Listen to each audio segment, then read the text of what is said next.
Hello everyone. आज हम CTET का प्रीवियस ईयर क्वेश्चन पेपर जो 7 जुलाई 2024 को हुआ था उसके पेपर 2 एसएसटी को डिटेल और एग्ज़ाम ओरिएंट तरीके से डिस्कस करने वाले हैं। बहुत से कैंडिडेट्स को एसएसटी पेपर लेंदी और डिफ़िकल्ट लगा, कुछ को लगा क्वेश्चन एनसीईआरटी से बाहर के हैं।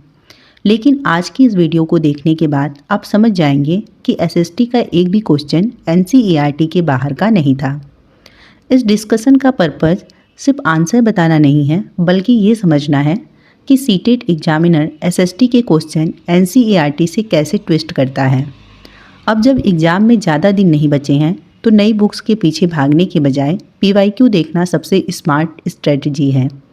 इस वीडियो को नॉर्मल पीवाईक्यू सॉल्विंग मत समझिए, इसे एसएसटी के एनसीईआरटी रिवीजन क्लास समझकर देखिए, क्योंकि वही कॉन्सेप्ट एग्ज़ाम में रिपीट होते हैं। पेन कॉपी साथ रखिए, क्योंकि जो पॉइंट्स यहाँ डिस्कस होंगे वही एग्ज़ाम में आपको डायरेक्ट हेल्प देंगे।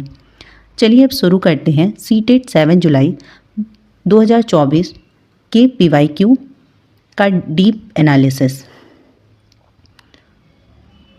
देखिए, पहला ही क्वेश्चन आपके एग्ज़ाम में दिया गया था कि भारत के भौतिक मानचित्र में यदि आपको दक्कन के पठार को पहचानना है तो यह किस रंग से दर्शाया गया होगा? नारंगी रंग से, भूरा रंग से, या हरा रंग से, या पीला रंग से?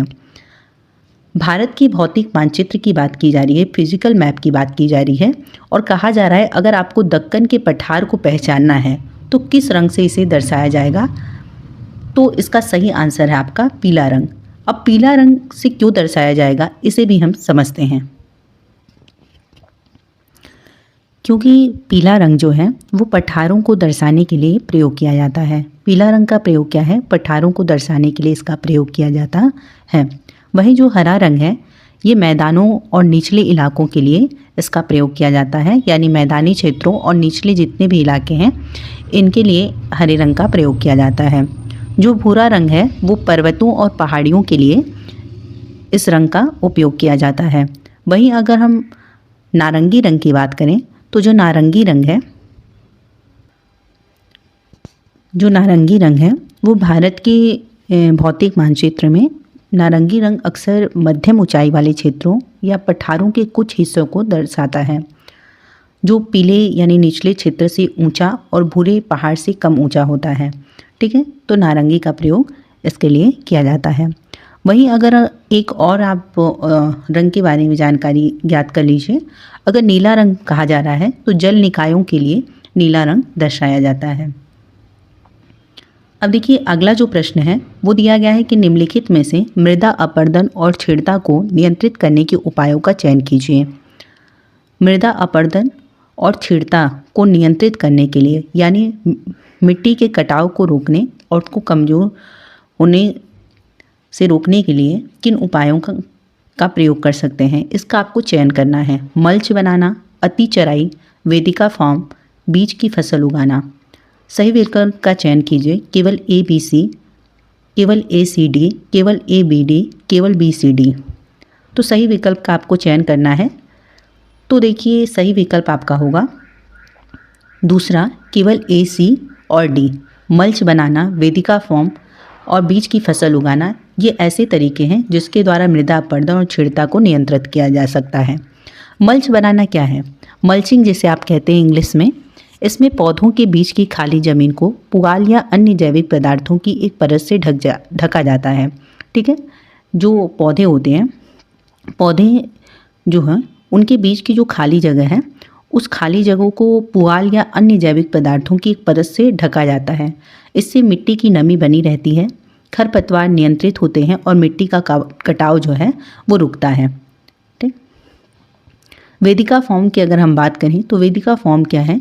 तो फिर ढालों पर सीढ़ियाँ बनाकर खेती की जाती है। इससे सतही अपवाह यानी कि पानी के बहाव को कम किया जाता है और मृदा अपरदन को रोका जाता है। बीज की फसल उगाना अगर हम बात करें तो ये है इंटरक्रॉपिंग, यानी कि मृदा को वर्षा से होने वाले नुकसान से बचाने के लिए अलग अलग फसलें वैकल्पिक पंक्तियों में उगाई जाती हैं। तो ये 3 ऐसे तरीके हैं जिससे मृदा अपरदन और छेड़ता को नियंत्रित किया जा सकता है। मगर अति चराई आपका विकल्प गलत है, क्योंकि अति चराई जो है वो मृदा अपरदन को बढ़ावा देती है, क्योंकि इससे वनस्पति का आवरण हट जाता है और मिट्टी सीधी हवा व पानी के संपर्क में आ जाती है। इसलिए बी जो है एक नियंत्रण का उपाय नहीं है। तो ये आपका विकल्प बी गलत है, बाकी के विकल्प आपके सही हैं, इसलिए ए सी डी आपका सही विकल्प है। आगे अगर हम प्रश्न की चर्चा करें तो आगे प्रश्न दिया गया है कि पृथ्वी की गतियों के बारे में दिए गए निम्नलिखित कथनों ए तथा बी पर विचार करें तथा सही विकल्प का चुनाव करें।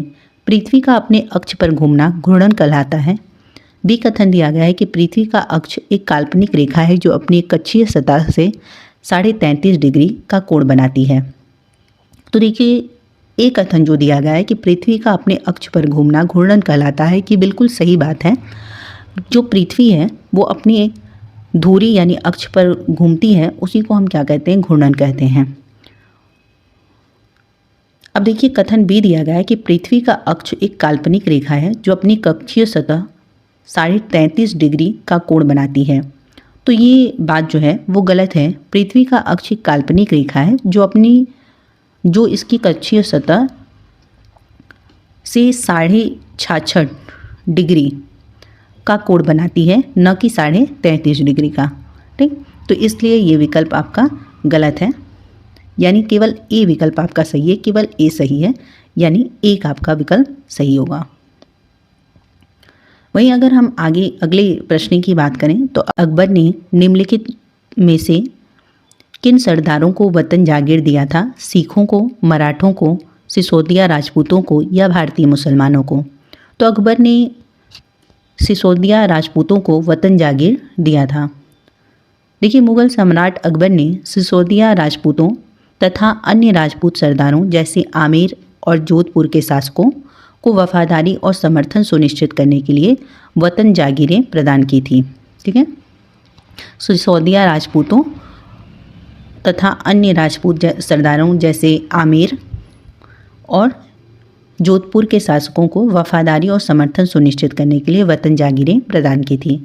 वतन जागीरें जो थी वो वंशानुगत भूमि अनुदान थी, जिससे राजपूत सरदारों को मुगल साम्राज्य की संप्रभुता को स्वीकार करते हुए अपने पैतृक क्षेत्रों पर स्वायत्तता बनाए रखने की अनुमति मिलती थी। ठीक है, बाकी के विकल्प आपके गलत हैं। जो सही विकल्प है आपका सिसोदिया राजपूत है। अगला प्रश्न आपका दिया गया है 35 नंबर कि ए और बी कथनों पर सर्वोच्चता के संदर्भ में विचार कीजिए और सही उत्तर का चयन कीजिए। कंपनी ने दावा किया कि उसका अधिकार सर्वोच्च नहीं था। बी कथन दिया गया है कि अपने हितों की रक्षा के लिए वह भारतीय रियासतों का अधिग्रहण करने या उनको अधिग्रहण की धमकी देने अधिकार कंपनी अपने पास मानती थी। कंपनी ने दावा किया कि उसका अधिकार सर्वोच्च नहीं था, तो ये आपका कथन गलत है, क्योंकि लॉर्ड हेस्टिंग्स 1813 से 1823 तक इसका कार्यकाल माना जाता है। लॉर्ड हेस्टिंग्स के तहत ब्रिटिश ईस्ट इंडिया कंपनी ने सर्वोच्चता की एक नई नीति शुरू की थी। कंपनी का दावा था कि उसकी सत्ता सर्वोच्च थी, न कि इसके विपरीत थी। तो इसलिए आपसे कहा गया है कि सर्वोच्च नहीं थी, तो ये आपका गलत कथन है। बी कथन दिया गया है कि अपने हितों की रक्षा के लिए वो भारतीय रियासतों का अधिग्रहण करने या उनको अधिग्रहण की धमकी देने का अधिकार कंपनी अपने पास मानती थी। ये कथन बिल्कुल सही है। कंपनी का तर्क था कि क्योंकि उसकी शक्ति भारतीय राज्यों से ऊपर थी, इसलिए अपने हितों की रक्षा के लिए वह किसी भी भारतीय रियासत का अधिग्रहण करने या उसे अधिग्रहण की धमकी देने का अधिकार अपने पास रखती थी। यह नज़रिया बाद की ब्रिटिश नीतियों में भी बना रहा। तो आपका जो सही विकल्प होगा वो ये होगा कि ए गलत है किंतु बी सही है। अगला प्रश्न आपका दिया गया है कि स्तंभ 1 यानी कॉलम 1 और कॉलम 2 दिए गए हैं। एक तरफ संकल्पनाएं दी गई हैं, दूसरी तरफ उदाहरण दिया गया है। उनका सुमेलित कीजिए यानी कि मिलान कीजिए, ये कहा गया है।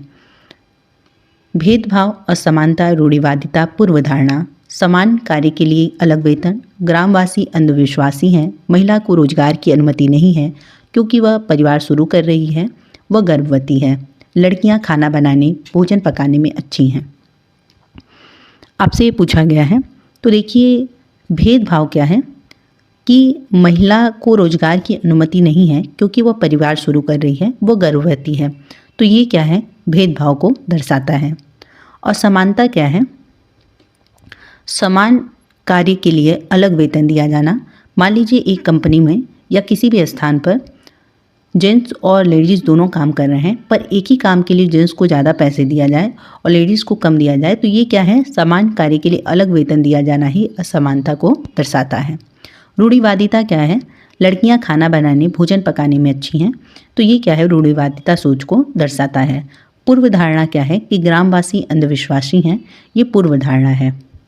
यानी आपका ए का मिलान होगा 3 से, ए का 3 से, एक ही विकल्प है आपका, सॉरी ये भी है आपका।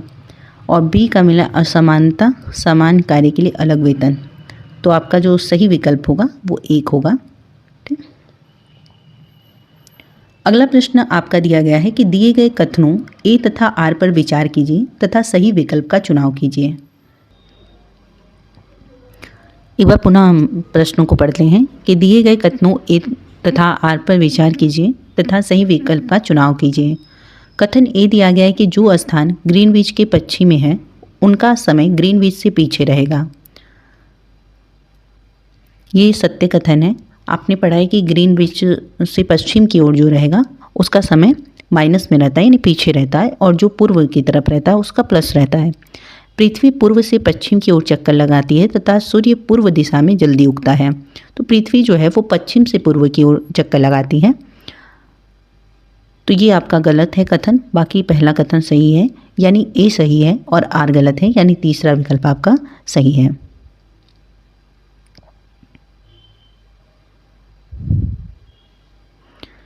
अगला प्रश्न है कि एक बड़े आधार और पतली चोटी वाला जनसंख्या पिरामिड दर्शाता है। उच्च जन्म दर, वृद्ध आयु वर्ग में उच्च मृत्यु दर, तुलनात्मक रूप से अधिक युवा जनसंख्या, शिशुओं में मृत्यु की अधिक दर या संख्या। सही विकल्प का चयन कीजिए। केवल ए तथा बी, केवल ए बी तथा सी, केवल बी सी तथा डी, केवल ए सी तथा डी। एक बड़े आधार और पतली चोटी वाला जनसंख्या पिरामिड क्या दर्शाता है? एक बड़े आधार और पतली चोटी वाला, ठीक, पिरामिड क्या दर्शाता है, ये चीज़ें आपसे पूछी गई हैं। ठीक, उच्च जन्म दर को, वृद्ध आयु वर्ग में उच्च मृत्यु दर, तुलनात्मक रूप से अधिक युवा जनसंख्या, शिशुओं में मृत्यु की अधिक दर या संख्या। तो आपका सही विकल्प होगा ए, बी तथा सी। उच्च जन्म दर, वृद्ध आयु वर्ग में उच्च मृत्यु दर, तुलनात्मक रूप से अधिक युवा जनसंख्या, शिशुओं में मृत्यु की अधिक दर या संख्या, ये आपका गलत है।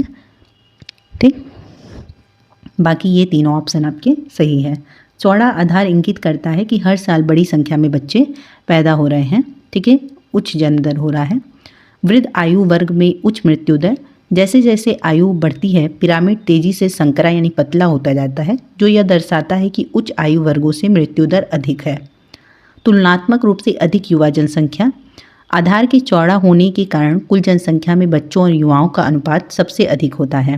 ठीक है, ये चीज़ दर्शाता है, अगर चौड़ा है तो ये दर्शा रहा है कि आधार के चौड़ा होने के कारण कुल जनसंख्या में बच्चों और युवाओं का अनुपात सबसे अधिक होता है। तो ये तीन विकल्प आपके सही थे। अब अगला प्रश्न दिया गया है कि निम्नलिखित युगलों का मिलान कीजिए और उपयुक्त विकल्प का चयन कीजिए। सेल और एक तरफ दिया गया उत्पत्ति या निर्माण। आग्नेय सेल, अवसादी सेल, कयांत्रित सेल उच्च ताप एवं दाब के कारण परिवर्तित हो जाते हैं। द्रवित मैग्मा हवा और जल आदि के द्वारा एक स्थान से दूसरे स्थान पर पहुंचाकर जमा कर दिए जाते हैं। ठीक, देखिए अवसादी सेल जो हैं वो हवा और जल आदि के द्वारा एक स्थान से दूसरे स्थान पर पहुंचाकर जमा कर दिए जाते हैं। यानी एक आपका जो मिलान होगा, सॉरी बी का आपका जो मिलान होगा वो तीसरा होगा। और आग्नेय सेल जो होते हैं वो होते हैं द्रवित मैग्मा के ठंडा होने और जमने से आग्नेय सेल बनते हैं, तो ए का मिलान 2 होगा। और कायांत्री सेल उच्च ताप एवं दाब के कारण परिवर्तित हो जाते हैं। कायांत्री सेल मतलब परिवर्तित होकर बनते हैं और अवसादी का मतलब ही होता है जमा कर दिया गया। और आग्नेय सेल, फिर से हम एक बार इन सब की परिभाषा देख लेते हैं। आग्नेय सेल वे सेल होते हैं जो द्रवित मैग्मा के ठंडे होने और जमने से बनते हैं, इसलिए आपका 2 मिलान होगा। और अवसादी सेल वे सेल होते हैं जो हवा और जल आदि के द्वारा एक स्थान से दूसरे स्थान पर पहुंचाकर जमा कर दिए जाते हैं और फिर दबकर कठोर हो जाते हैं, जिससे कि इनका निर्माण होता है अवसादी सेलों का। कांतिक सेल मौजूदा आग्नेय और अवसादी सेल उच्च ताप एवं दाब के कारण परिवर्तित हो जाती है, तो उसी को हम क्या कहते हैं, कांतिक सेल कहते हैं। तो ए का 3 विकल्प है, तो यानी कि आपका तीसरा विकल्प सही होगा। आगे अगर हम बढ़ें तो अगला प्रश्न दिया गया है कि अमेज़न बेसिन के बारे में निम्नलिखित में से कौन सा कथन सही है। पूरे वर्ष यहाँ गर्म और नम जलवायु रहती है। यहाँ लोग कर्तन व दहन कृषि करते हैं। लोग मुख्यतः धान उगाते हैं। बेसिन में कई स्थानों तक पहुँचने के लिए हवाई जहाज़ों तथा हेलीकॉप्टरों का भी प्रयोग किया जाता है। अमेज़न बेसिन के बारे में आपसे पूछा जा रहा है, तो सही विकल्प आपका होगा केवल ए, बी तथा डी, यानी पूरे वर्ष यहाँ गर्म और नम जलवायु रहती है। यहाँ लोग कर्तन व दहन कृषि करते हैं। बेसिन में कई स्थानों तक पहुँचने के लिए हवाई जहाज़ों तथा हेलीकॉप्टरों का प्रयोग किया जाता है। लोग मुख्यतः धान उगाते हैं, ये आपका कथन गलत है, क्योंकि यहाँ पर लोग मुख्यतः टैपिओका का नाम आपने सुना होगा, टैपिओका, शकरकंद और मक्का उगाते हैं। धान यहाँ की मुख्य फसल नहीं है, इसलिए आपका ये कथन गलत होगा। टैपिओका, शकरकंद और मक्का यहाँ के लोग उगाते हैं। अमेज़न बेसिन जो है भूमध्य रेखा के पास स्थित है, इसलिए यहाँ पूरे वर्ष गर्म और नम जलवायु रहती है, ये बात सत्य है। यहाँ के निवासी अपनी खाद्य आवश्यकताओं के लिए कर्तन व दहन कृषि पद्धति का उपयोग करते हैं, ये भी बात बिल्कुल सही है। बेसिन में कई स्थानों तक पहुँचने के लिए हवाई जहाज़ों तथा हेलीकॉप्टरों का प्रयोग किया जाता है, ये बात सही है, क्योंकि घने जंगलों के कारण बेसिन के कई दुर्गम स्थानों तक पहुँचने के लिए हवाई जहाज़ों और हेलीकॉप्टरों का उपयोग किया जाता है। तो ये भी आपका सही है, यानी केवल ए, बी तथा डी आपका सही है। अगले प्रश्न की ओर बढ़ें हम, तो अगला प्रश्न दिया गया है कि लद्दाख के बारे में दिए गए निम्न कथनों पर विचार कीजिए तथा सही विकल्प का चुनाव कीजिए। लद्दाख से होकर बहुत सी नदियाँ बहती हैं। अधिक ऊंचाई होने के कारण यहाँ की जलवायु अधिक ठंडी है। हिमालय के वृष्टि छाया क्षेत्र में होने के बावजूद यहाँ उच्च वर्षा पाई जाती है। यह क्षेत्र बर्फीली हवाओं तथा तेज जलाने वाले ताप का अनुभव करता है। लद्दाख के बारे में निम्नलिखित कथनों पर विचार कीजिए तथा सही विकल्प का चयन कीजिए, आपसे पूछा गया है। तो आपका जो सही विकल्प होगा वो होगा केवल ए, बी तथा डी, यानी चौथा विकल्प आपका सही होगा। लद्दाख से होकर बहुत सी नदियाँ बहती हैं, ये बात सत्य है। लद्दाख से होकर सिंधु जैसी कई महत्वपूर्ण नदियाँ और उनकी सहायक नदियाँ जैसे श्योक की आप बात करते हैं, ये बहती हैं, ठीक है। तो ये आपका सही है कथन। लद्दाख की ऊंचाई करगिल में लगभग 3000 मीटर से लेकर कराकोरम में 8000 मीटर से अधिक बहुत अधिक है, जिसके कारण यहाँ की जलवायु अत्यधिक ठंडी है। तो ये भी आपका सही कथन है। वहीं अगर हम डी की बात करें तो यह क्षेत्र जो है बर्फीली हवाओं तथा तेज जलाने वाले ताप का अनुभव करता है। ऊंचाई और विरल हवा के कारण यहाँ बर्फीली ठंडी हवाएं चलती हैं और साथ ही सूर्य की किरणें बहुत तेज महसूस होती हैं, जिससे एक ही समय में भीषण ठंड और तेज जलाने वाले ताप का अनुभव हो सकता है। तो ये भी आपका कथन सही है। वहीं आपका सी कथन क्यों नहीं सही है? क्योंकि लद्दाख हिमालय की वृष्टि छाया क्षेत्र में स्थित है, जिसके कारण यहाँ वर्षा बहुत ही कम लगभग 10 सेंटीमीटर प्रति वर्ष होती है। यहाँ उच्च वर्षा नहीं पाई जाती। और यहाँ बात किया जा रहा है उच्च वर्षा की, तो ये आपका गलत है। नेक्स्ट प्रश्न जो है दिया गया है कि आरंभिक वर्षों में भारतीय राष्ट्रीय कांग्रेस ने अंग्रेजों के खिलाफ बहुत सारे आर्थिक मुद्दे उठाए। सही उत्तर का चुनाव करें।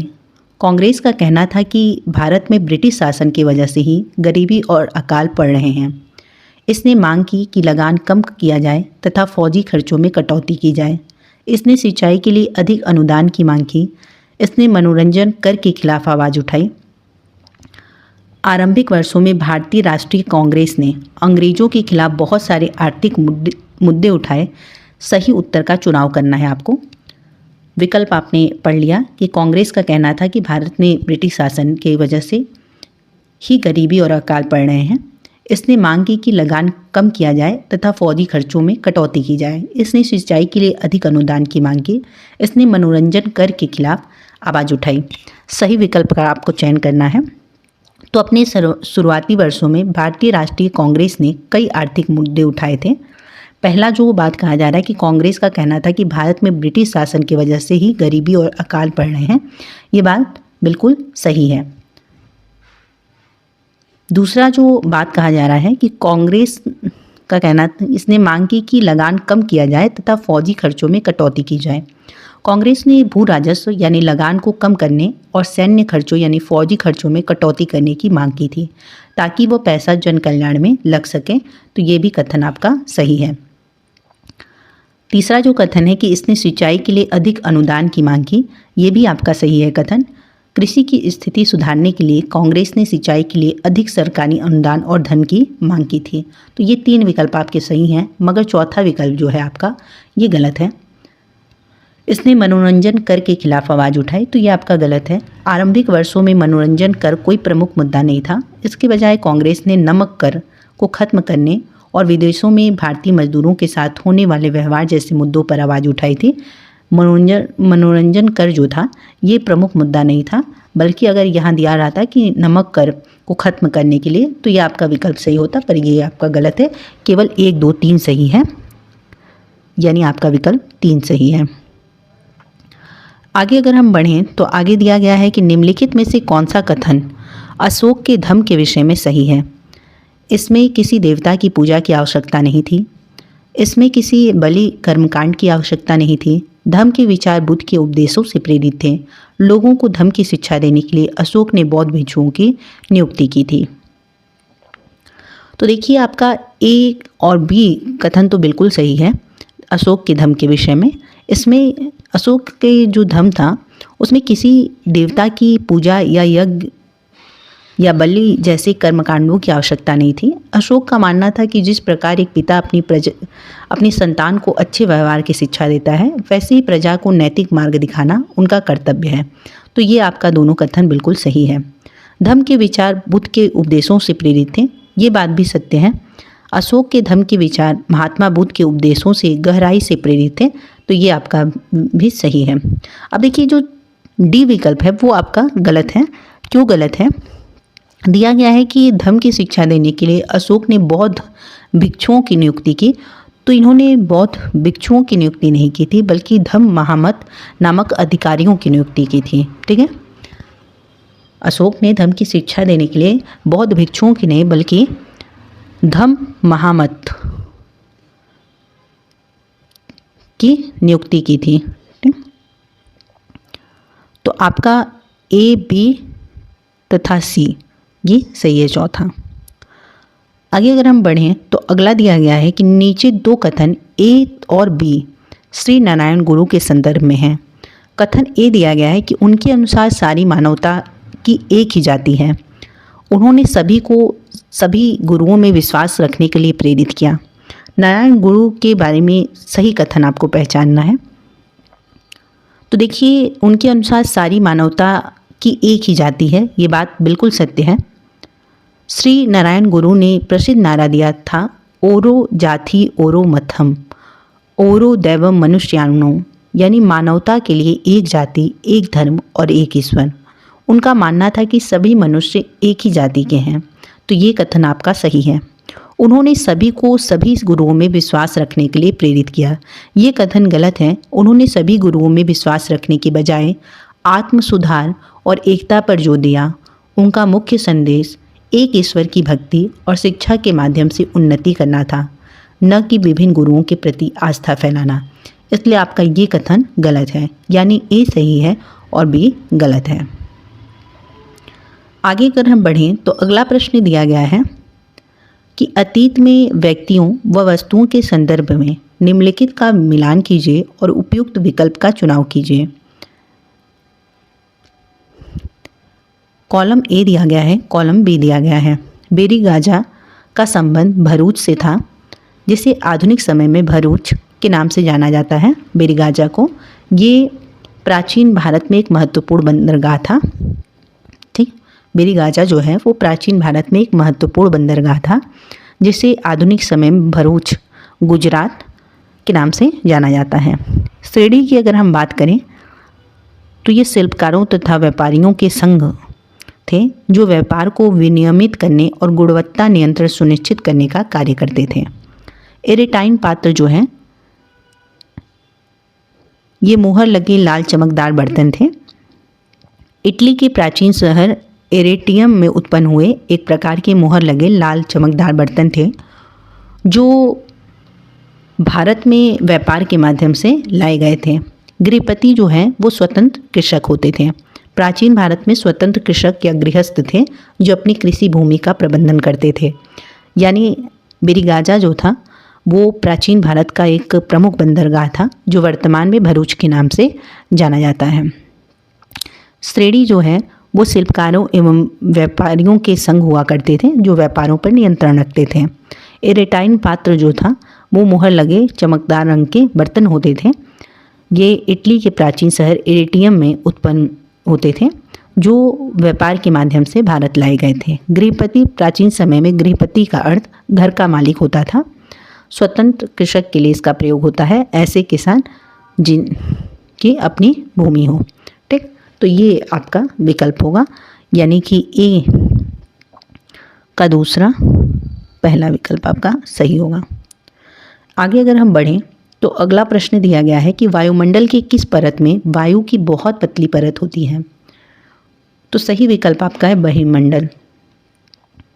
बहिर्मंडल वायु की सबसे ऊपरी परत है, जहां वायु अत्यंत विरल यानी बहुत पतली होती है, और यहाँ हीलियम और हाइड्रोजन जैसी हल्की गैसें अंतरिक्ष में तैरती रहती हैं।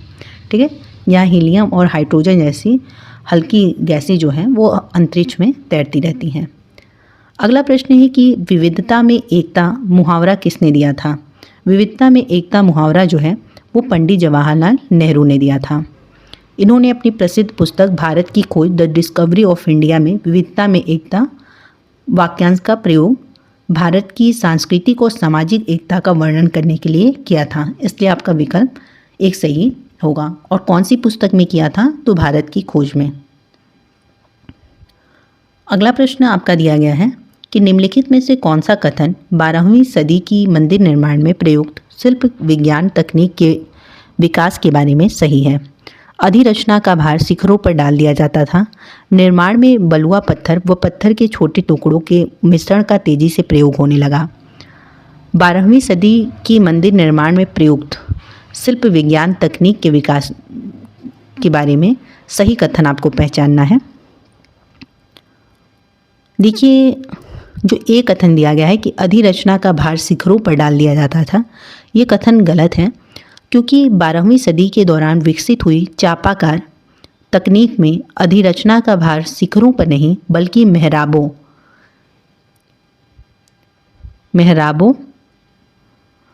पर डाला जाता था। मेहराब के मध्य में स्थित डॉट यानी की स्टोन भार को आधार तक पहुंचाती थी। ठीक, तो ये आपका कथन गलत है। अगर मेहराब होता है तो सही है, पर यहाँ पे दिया गया अधिरचना का भार शिखरों पर डाला जाता है, तो ऐसा नहीं है, मेहराबों पर इसका भार डाला जाता था। वहीं अगर हम बी कथन देखें, निर्माण में बलुआ पत्थर व पत्थर के छोटे टुकड़ों के मिश्रण का तेजी से प्रयोग होने लगा, तो ये कथन है गलत है, क्योंकि इस समय के निर्माण में पत्थर के टुकड़ों के मिश्रण के बजाय चूना पत्थर सीमेंट का प्रयोग तेजी से बढ़ा। यह बहुत ही उच्च श्रेणी की सीमेंट होती थी, जिसमें पत्थर के टुकड़ों के मिलाने से वह कंक्रीट बन जाती थी, जिससे विशाल ढांचों का निर्माण सरल और तेज हो गया। तो दोनों ही आपके कथन गलत हैं, दोनों सही नहीं हैं, यानी ये आपका सही। आगे अगर हम बढ़ें तो अगला प्रश्न दिया गया है कि निम्नलिखित में से कौन सा ग्राम भोजक के लिए सही नहीं है। ग्राम भोजक के लिए सही कथन नहीं है। अक्सर एक ही परिवार के लोग इस पद पर कई पीढ़ियों तक बने रहते थे। यह कथन सही है। ग्राम भोजक का पद आमतौर पर वंशानुगत होता था, जिसका अर्थ है कि एक ही परिवार के पुरुष पीढ़ियों तक इस पद पर बने रहते थे। तो ये आपका सही है। इनकी ज़मीन पर इनके दास और मजदूर काम करते थे। ये कथन भी आपका सही है। ग्राम भोजक अक्सर गांव के सबसे बड़े भूस्वामी होते थे और अपनी ज़मीन पर खेती करने के लिए दास और मजदूरों को काम पर रखते थे। गांव का कर वसूलने का काम राजा अक्सर इन्हें ही सौंप देते थे। ये कथन भी सही है। अपने प्रभावशाली पद के कारण जो राजा होते थे वो अक्सर ग्राम भोजक को गांव से कर वसूलने का महत्वपूर्ण कार्य सौंप देते थे।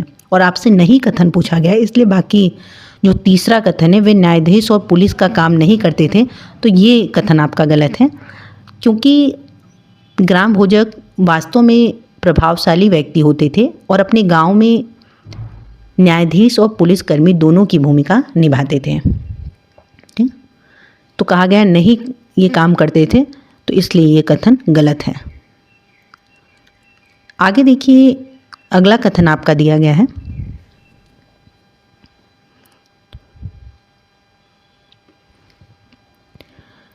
कि निम्नलिखित में से कौन सा या कौन से युग्म सही सुमेलित है।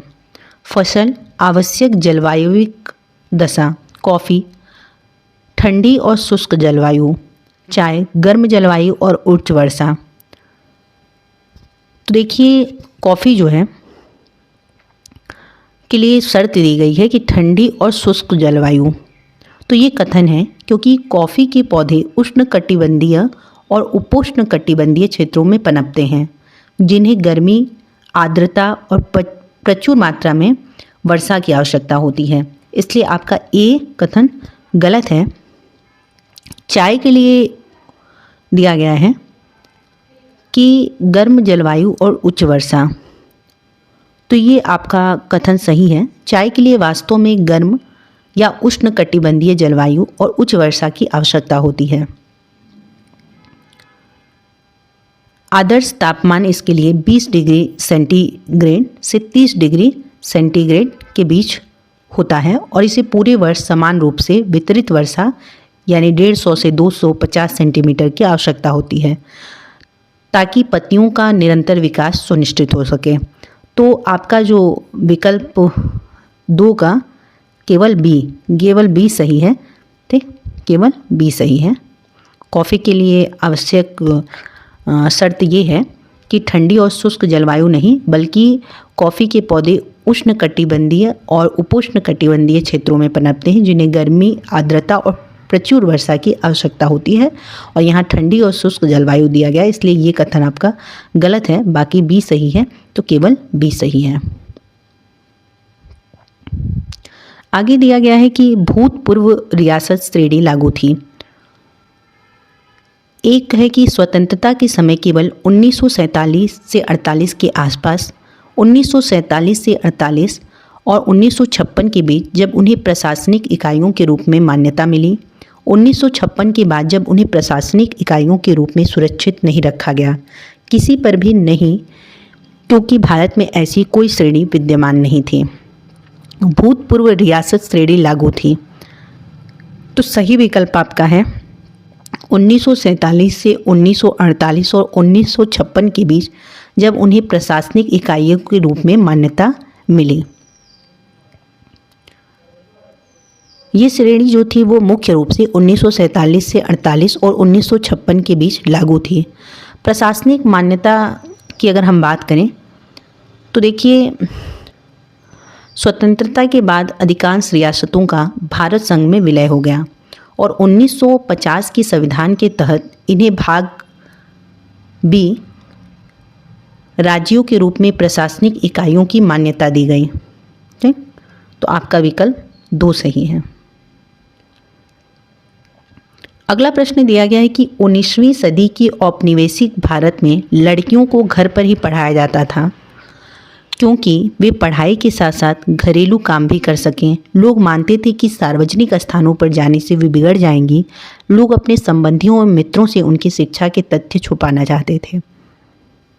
तो देखिए, 19वीं सदी के औपनिवेशिक भारत में लड़कियों को घर पर ही पढ़ाया जाता था, क्योंकि वे पढ़ाई के साथ साथ घरेलू भी काम भी कर सकें। ये बात सत्य है। लोग चाहते थे कि लड़कियां शिक्षा प्राप्त करने के साथ साथ अपने घरेलू कामकाज की जिम्मेदारियों को भी निभा सकें। लोग मानते थे कि सार्वजनिक स्थानों पर जाने से वे बिगड़ जाएंगी। तो ये भी बात सत्य है। औपनिवेशिक भारत में लड़कियों को घर पर पढ़ाने के मुख्य कारणों में से एक बात ये भी सत्य है। उस समय समाज में यह व्यापक डर था कि सार्वजनिक स्थानों जैसे स्कूल जाने के रास्ते से गुजरने पर लड़कियों पर बुरा प्रभाव पड़ेगा और वे बिगड़ जाएंगी। साथ ही कई लोगों का मानना था कि स्कूल जाने से वे अपने पारंपरिक घरेलू दायित्वों से दूर हो जाएंगे। तो इसलिए ये कथन भी सही है। लोग अपने संबंधियों एवं मित्रों से उनकी शिक्षा छुपाना चाहते थे, तो ये कोई कारण नहीं है। तो ए और बी आपका सही विकल्प है। अगला प्रश्न दिया गया है कि निम्नलिखित में से कौन केसरी नामक अखबार, जो ब्रिटिश शासन का कट्टर आलोचक बन गया था, का संपादक था? बाल गंगाधर तिलक। केसरी अखबार जो है ब्रिटिश शासक का कट्टर आलोचक बन गया था, के संपादक जो हैं बाल गंगाधर तिलक हैं। केसरी अखबार की अगर हम बात करें तो इसकी शुरुआत 1881 ईस्वी में बाल गंगाधर तिलक द्वारा की गई थी। यह एक मराठी भाषा में प्रकाशित किया गया अखबार था और ब्रिटिश शासन की नीतियों का इसमें कड़ी आलोचना की जाती थी। तिलक ने इसके साथ अंग्रेजी में मराठा नामक अखबार भी निकाला था। इन लेखों के माध्यम से उन्होंने भारतीय स्वतंत्रता संग्राम के लिए जन जागरूकता पैदा की थी। तो ये कुछ फैक्ट्स आप याद रखेंगे। आगे देखिए, दिया गया है कि निम्नलिखित में से सही जोड़ियों का मिलान कीजिए। पृथ्वी के मंडल विशेषता: स्थल मंडल चट्टानों एवं खनिजों से बना हुआ है। ठीक है, पृथ्वी की ठोस परपटी या कठोर ऊपरी परत जो चट्टानों एवं खनिजों से बनी होती है, इसलिए आपका एक का 2 विकल्प सही होगा। जल मंडल जल के विभिन्न स्रोत। वायुमंडल वायु की पतली परत। जैवमंडल पादप एवं जीव जंतु। तो ए का आपका दूसरा, बी का तीसरा, यानी दूसरा विकल्प आपका सही होगा।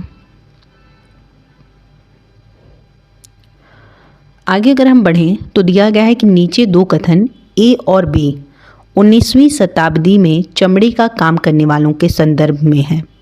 कथन ए, पहले विश्व युद्ध के दौरान सेना के लिए जूतों की जबरदस्त मांग पैदा हो गई थी। कथन बी, सामान्य जातियों के गरीब लोगों ने इस अवसर को देखा और सेना हेतु जूते आपूर्ति के लिए तैयार हो गए। सही विकल्प का चयन करें। देखिए, कथन ए जो आपका दिया है कि पहले विश्व युद्ध के दौरान ब्रिटिश सेना के लिए जूतों की भारी मांग पैदा हुई थी, जिससे चमड़ा उद्योगों को बहुत लाभ हुआ था। तो ये कथन आपका सही है। ठीक है, और बी कथन जो है आपका गलत है कि सामान्य जातियों के गरीब लोगों ने इस अवसर को देखा और सेना हेतु जूते आपूर्ति के लिए तैयार हो गए।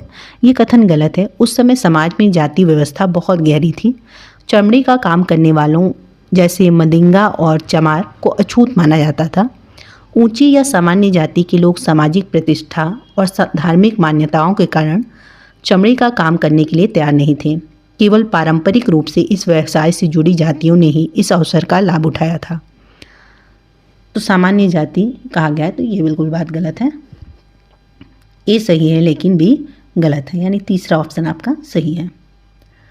आगे अगर हम बात करें तो अगला प्रश्न है कि मुगल राजस्व व्यवस्था जिसमें हर फसल के लिए राजस्व दर की अलग सूची बनाई गई, उसे क्या कहते हैं? जागीर, जब्त, जात, इक्ता। मुगल राजस्व व्यवस्था जिसमें हर फसल के लिए राजस्व दर की अलग सूची बनाई गई थी, उसे जब्त कहते हैं। यह प्रणाली अकबर के शासनकाल में राजा टोडरमल द्वारा विकसित की गई थी, जिसमें पिछले 10 वर्षों की फसलों की पैदावार और कीमतों का सावधानीपूर्वक विश्लेषण करके प्रत्येक फसल के लिए नगद राजस्व दर तय की जाती थी। ठीक, तो आपका सही ऑप्शन जो होगा वो जब्त होगा। अब देखिए, जात की अगर हम बात करें तो जात क्या होता था? यह मनसबदारी प्रणाली में एक सैन्य पद और वेतन का निर्धारण करने वाली संख्या थी। इक्ता की अगर हम बात करें, इक्ता जिसे यह सुल्तानों और मुगलों द्वारा प्रशासित क्षेत्रीय अनुदान था। जागीर जो है यह अधिकारी कर्मचारियों को वेतन के बदले दी जाने वाली भूमि थी, जागीर। तो आपका जो सही ऑप्शन है वो जब्त है। जब्त हमने आपको बता दिया कि यह प्रणाली अकबर के शासनकाल में राजा टोडरमल द्वारा विकसित की गई थी, जिसमें हर फसल जो थी, मतलब कि यह प्रणाली जो थी वो अकबर के शासनकाल में राजा टोडरमल द्वारा विकसित की गई थी। इसमें पिछले 10 वर्षों की फसलों की पैदावार और कीमतों का सावधानीपूर्वक विश्लेषण करके हर फसल के लिए नगद राजस्व दर तय की जाती थी, जिसे आप जब्त कहते हैं। अगला प्रश्न है कि भारत में केंद्रीय सरकार कार्यालयों के खुलने का समय 9 बजे भारतीय मानक समय है, जो चेन्नई के पास क्रमशः 80 डिग्री पूर्व देशांतर तथा ईटानगर के पास 92 डिग्री 45 मिनट पूर्व देशांतर के पास स्थित केंद्रीय सरकार कार्यालयों के खुलने का स्थानीय समय क्रमशः क्या होगा? तो देखिए, सही ऑप्शन जो है आपका क्रमशः सुबह के 8:50 बजे तथा सुबह के 9:41 बजे। ठीक, ये चीज़ें दी गई हैं। अब देखिए, इसको अगर आपको निकालने के लिए आपसे कहा जाए तो आप इसका ट्रिक देख सकते हैं मेरे ही चैनल पे है, आप जहाँ से आसानी से देखकर इसे निकाल सकते हैं। अभी फ़िलहाल इसके आंसर को जान लीजिए कि क्रमशः सुबह 8:50 से 9:41। अगला प्रश्न है कि सरकार ने ऐसे कानून पारित किए हैं जिसने उन संगठनों में बालवाड़ी क्रेच सुविधा अनिवार्य किया जहां महिला कर्मचारियों की संख्या डैश से अधिक है। सरकार ने ऐसे कानून पारित किए हैं जिनमें उन संगठनों में बालवाड़ी क्रेच सुविधा अनिवार्य किया जहां महिला कर्मचारियों की संख्या अधिक है। तो देखिए,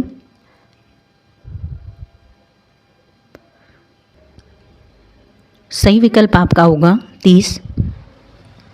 सरकार ने ऐसे कानून पारित किए हैं जिसने उन संगठनों में बालवाड़ी क्रेच सुविधा अनिवार्य किया जहां महिलाओं की संख्या 30 से अधिक है, महिला कर्मचारी की।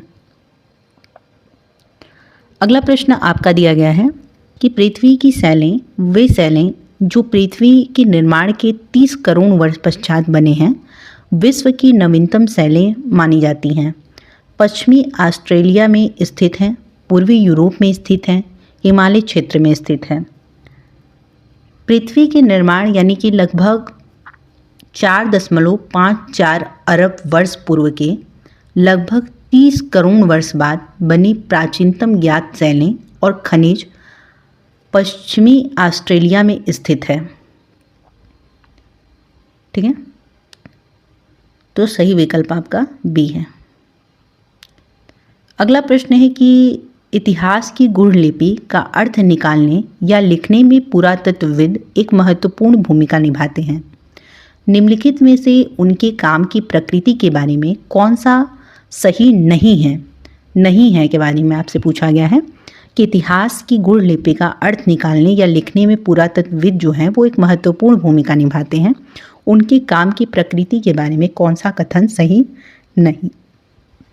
नहीं है? तो देखिए, पहला विकल्प दिया गया है कि भवनों, चित्रों और मूर्तियों के अवशेषों का अध्ययन करते हैं वे। तो ये बात सत्य है, वे प्राचीन भवनों, मूर्तियों और चित्रों के अवशेषों का विश्लेषण करते हैं, तो ये सही है आपका। औजारों, हथियारों, बर्तनों, पेन आदि की प्राप्ति के लिए छानबीन और खुदाई करते हैं, ये बात भी सत्य है। वे ज़मीन के नीचे दबी वस्तुओं जैसे औजारों, बर्तनों को खोजने के लिए खुदाई करते हैं, तो ये सही है आपका। जानवरों, पक्षियों, मछलियों की हड्डियां ढूंढना, वे यह जानने के लिए कि जानवरों और मछलियों की हड्डियों का अध्ययन करते हैं कि अतीत में लोग क्या खाते थे। ठीक, तो ये भी आपका सही है। लिखित सामग्री की जांच, लिखित सामग्री की जांच, ये कथन आपका गलत है। पुरातत्वविद जो हैं मुख्य रूप से भौतिक अवशेषों जैसे भवन, सिक्के, औजार और हड्डियों का अध्ययन करते हैं, जबकि लिखित सामग्री या प्राचीन लिपियों का अर्थ निकालने और उनकी व्याख्या करने का कार्य मुख्य रूप से पूरा लेखविदों और इतिहासकारों का होता है। तो इसलिए आपका जो कथन सही नहीं है पूछा गया है, तो विकल्प 4 आपका सही होगा। नेक्स्ट प्रश्न दिया गया है कि सामाजिक विज्ञान में परियोजना पद्धति में शामिल है गतिविधि, प्रयोग, चर्चा, वर्णन। क्या शामिल है सामाजिक विज्ञान में परियोजना पद्धति में? तो गतिविधि आपका शामिल है, प्रयोग शामिल है आपका, चर्चा शामिल है, वर्णन शामिल नहीं है। डी आपका ऑप्शन गलत है, बाकी 3 सही होगा। गतिविधि क्या? परियोजना मुख्य रूप से गतिविधि आधारित होती है जिनमें छात्रों को सक्रिय रूप से शामिल होना पड़ता है, जैसे कि अनुसंधान, डेटा संग्रह और प्रस्तुतिकरण के लिए। वहीं अगर हम चर्चा की बात करें तो छात्र सहयोग करते हैं, विचारों को साझा करते हैं और अपने निष्कर्षों पर विचार विमर्श करते हैं, जिससे चर्चा एक अभिन्न अंग बन जाती है।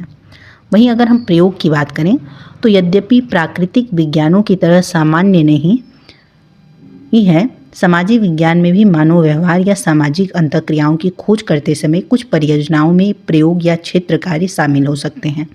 ठीक है, तो इसलिए आपका प्रयोग भी शामिल होगा। वर्णन आपका गलत है, यानी ए, बी और सी आपका सही है, यानी कथन ए सही है। अगला प्रश्न दिया गया है कि नैदानिक मूल्यांकन का प्रयोजन उद्देश्य है। नैदानिक मूल्यांकन एक विशेष प्रकार का आकलन है जिसे छात्रों की विशिष्ट सीखने की ज़रूरतों, शक्तियों, कमजोरियों और संभावित चुनौतियों का निदान करने के लिए डिजाइन किया गया है।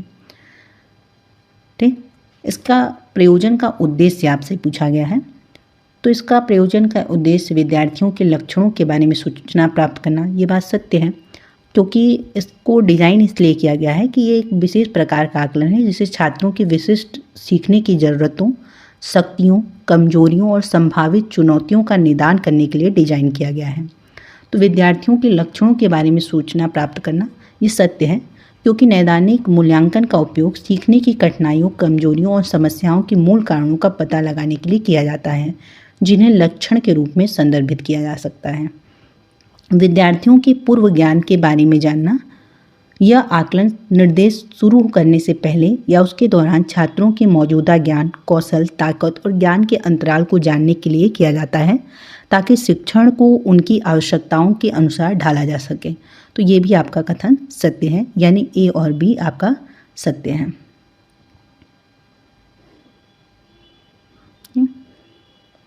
देखिए, दिया गया है कि विद्यार्थियों को श्रेणियों में वर्गीकृत करना, तो ये आपका गलत कथन है। नैदानिक मूल्यांकन का मुख्य लक्ष्य छात्रों को वर्गित करना या लेबल करना नहीं है, इसके बजाय इसका ध्यान व्यक्तिगत समझ और सीखने की ज़रूरतों पर होता है। वर्गीकरण आमतौर पर योगात्मक मूल्यांकन या प्लेसमेंट परीक्षणों से संबंधित होता है, इसलिए आपका ऑप्शन गलत होगा। विद्यार्थियों को आंकना, ये भी आपका गलत है। हालांकि मूल्यांकन में आंकना शामिल है, नैदानिक मूल्यांकन का विशिष्ट उद्देश्य केवल सामान्य रूप से आंकना नहीं है। इसका उद्देश्य उपचारात्मक शिक्षण के लिए विस्तृत कार्रवाई योग्य जानकारी इकट्ठा करना है, इसलिए ये भी आपका विकल्प गलत होगा। केवल आपका विकल्प ए और बी सही होगा। आगे अगर हम बढ़ें तो अगला प्रश्न दिया गया है कि सामाजिक विज्ञान की शिक्षिका बच्चों को अपनी कक्षा के लिए नियम बनाने को कहती है।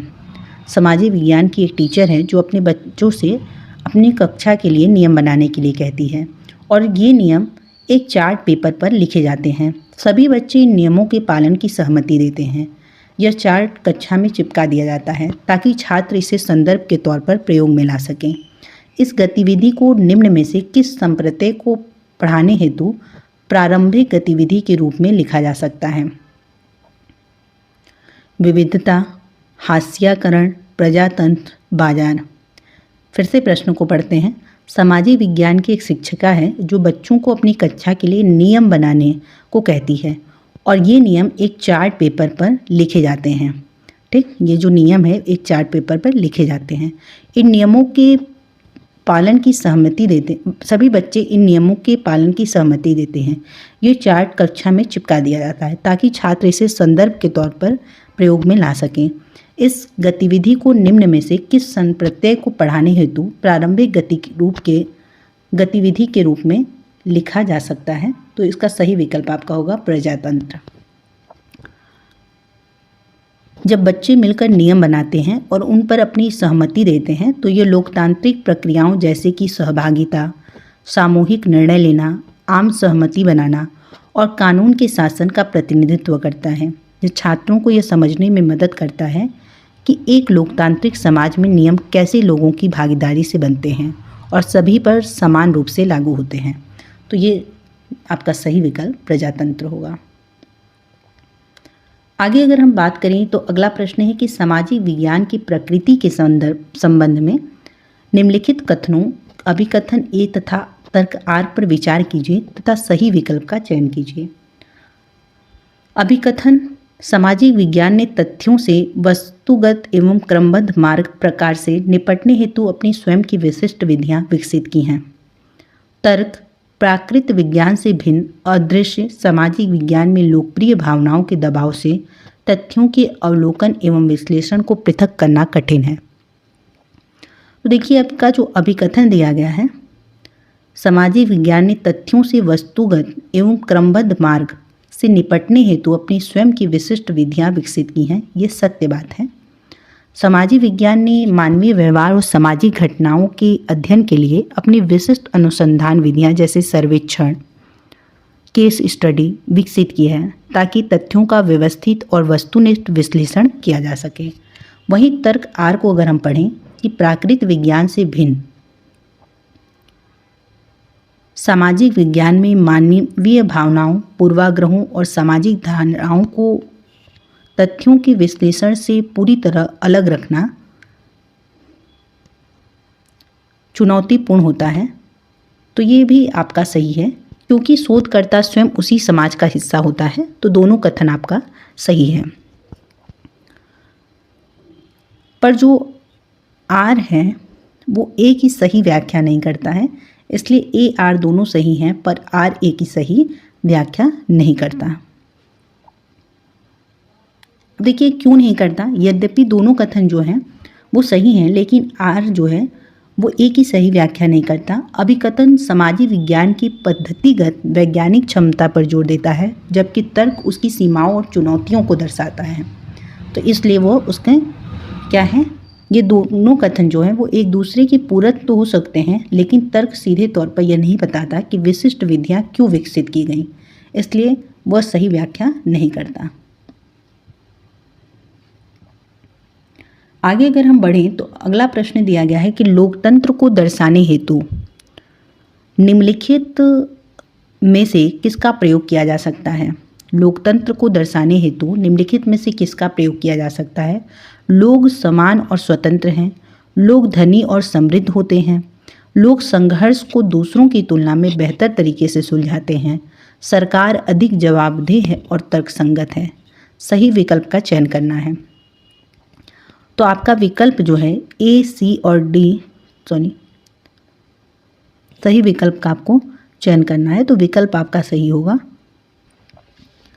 देखिए उत्तर जो है आपका ए, सी और डी होना चाहिए क्योंकि लोकतंत्र को दर्शाने हेतु निम्नलिखित में से किसका प्रयोग किया जा सकता है।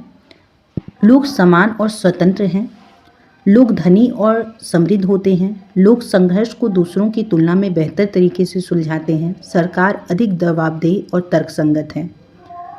तो देखिए ए जो है वो आपका सही है।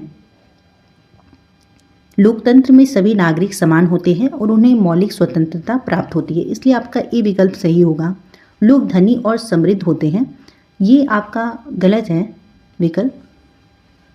और तीसरा जो है लोग संघर्ष को दूसरों की तुलना में बेहतर तरीके से सुलझाते हैं। तो लोकतंत्र मतभेदों और संघर्षों को संभालने का एक शांतिपूर्ण तरीका प्रदान करता है, इसलिए आपका ये भी विकल्प सही होगा। सरकार जो है वो जनता के प्रति उत्तरदायी और जवाबदेह होती है, लोकतांत्रिक सरकार, इसलिए आपका ये भी सही होगा, यानी ए, सी और डी आपका सही होगा। मगर जो सही विकल्प है ए, सी और डी वो आपका विकल्प में दिया नहीं गया था, इस पे कॉमन मार्क मिला था सभी को सीटेट की तरफ से 1 नंबर। अगला प्रश्न है कि निम्नलिखित में से कौन से प्रश्न संज्ञानात्मक प्रक्रिया के विश्लेषणात्मक पक्ष को आंकते हैं। संज्ञानात्मक प्रक्रिया के विश्लेषणात्मक पक्ष को आंकते हैं। वे राष्ट्रीय पाठ्य चर्चा उद्देश्य क्या हैं जिसको धरोहर संबंधी परियोजनाओं के द्वारा संपादित किया जा सकता है। बी, इतिहास की विधियाँ ए, विज्ञान बी, कला एवं प्रबंध अध्ययनों के शोध में कैसे सहायक हैं। विविध भारतीय कार्यक्रमों को कितनी क्षेत्रीय भाषाओं एवं स्थानीय बोलियों में प्रसारित किया गया था। आपके द्वारा देखे गए 2 ऐतिहासिक धारावाहिकों का पर समीक्षा लिखिए। भरूण क्या है, किस क्षेत्र या राज्य में लोकप्रिय है। सही विकल्प का आपको चयन करना है। कौन से ऐसे प्रश्न हैं जो संज्ञानात्मक प्रक्रिया के विश्लेषणात्मक पक्ष को आंकते हैं। तो सही विकल्प आपका होगा ए, बी और डी। देखिए, राष्ट्रीय पाठ्य चर्चा उद्देश्य यह प्रश्न विश्लेषण की मांग करता है क्योंकि इसमें धरोहर परियोजनाओं और शैक्षिक उद्देश्यों के बीच अंतर संबंधों को समझना आवश्यक है। इतिहास की विधियाँ ए, विज्ञान बी, कला एवं प्रबंधन अध्ययनों के शोध में कैसे सहायक हैं। ये आपका भी विश्लेषणात्मक पक्ष को आंकते हैं। इसमें यह जांचना शामिल है कि एक विषय की पद्धतियाँ दूसरे क्षेत्रों में कैसे लागू होती है, जो एक उच्च स्तरीय विश्लेषणात्मक कार्य है। वहीं अगर हम डी की बात करें कि 2 ऐतिहासिक धारावाहिकों पर समीक्षा लिखिए, तो समीक्षा लिखने के लिए विषय वस्तु का आलोचनात्मक विश्लेषण और मूल्यांकन आवश्यक है। इसलिए ये भी आपका विकल्प होगा, यानी ए, बी और डी आपका सही विकल्प होगा। बाकी सी और ई क्यों नहीं सही होंगे, क्योंकि ये तथ्यात्मक जानकारी की पुनरावृत्ति पर आधारित है जिन्हें विश्लेषणात्मक श्रेणी में नहीं रखा जा सकता। अगला प्रश्न है आपका कि निम्नलिखित में से कौन से विकल्प निष्पक्ष सुनवाई के मूलभूत तत्व हैं। मुकदमा जनता के सामने खुली अदालत में चलाया जाता है।